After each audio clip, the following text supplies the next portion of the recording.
فاكرين الشاب ده؟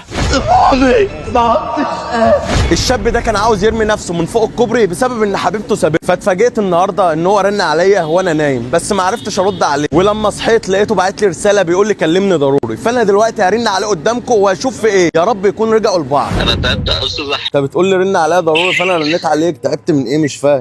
انا بقالي 11 شهر في عذاب. يعني ايه شافت الفيديو ولا لا؟ شافت الفيديو وبتقول لي انت بتمثل. ده انت كنت عاوز ترمي نفسك من فوق الكوبري واحنا لحقناك. انا مش عارف اقفل الموضوع. طب. انا بحبها. كل اللي عليا انا عملته لك يا ايمن. عاوز اقابل حضرتك ضروري دلوقتي. تعالى انا في المنصوره اهو. فين في المنصور؟ في شارع الجلاء، تعالى بسرعه. ايمن هناك اهو يا جدعان، تعالى. انت بتعيط ليه دلوقتي يا ايمن؟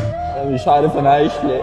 قول انا مش هنزل لمستواك، خلي عندك كرامه يا حيوان وابعد عني. امها وهي وابوها كسروني، انا فيا ايه وحش؟ انا غلط وندمت عليه وما كانش ليا ذنب فيه. ما هو في مليون غير. في غيرها بس ما فيش زيها. هي شافت الفيديو وقالت لك ايه؟ اللي انتوا بتمثلوا انه اقسم بالله الفيديو ده كل حاجه كانت في حقيقيه. انا ما فيش نفسيه، انا ما باكلش ما بشربش ما بعرفش انام، انا مظلوم. ابوها قافل الباب في وشي. يعني ايه قفل الباب في وشك؟ مش يعني بكلمه بيقول لي بعد عننا. المفروض انت برضو تبعد عنها. او انتم مفكرين يا جماعه اللي احنا قلوبنا لعبه مثلا؟ خلاص حبيت حد اتعلقت بيه وكان اول حب في حياتك، بني ادمه جيت غيرت حياتك 190 درجه. الناس اللي دخلت في الكومنتات تقول لك ايه ده بيمثلوا. يا عم انا مش مسامح اي حد فيكم لان احنا ما كناش بنمثل. انا وحش في ايه؟ ايه اللي فيا وحش؟ تكرهيني ليه؟ انت مش وحش، خلي عندك ثقه في نفسك وفي انا عندي ربك. ثقه في نفسي وثقه في ربنا كبيره، وبقول يا رب لو هيحصل لها حاجه لحد وقتنا هذا تحصل لي وما تحصل لها. عارف انا بفكر في ايه دلوقتي؟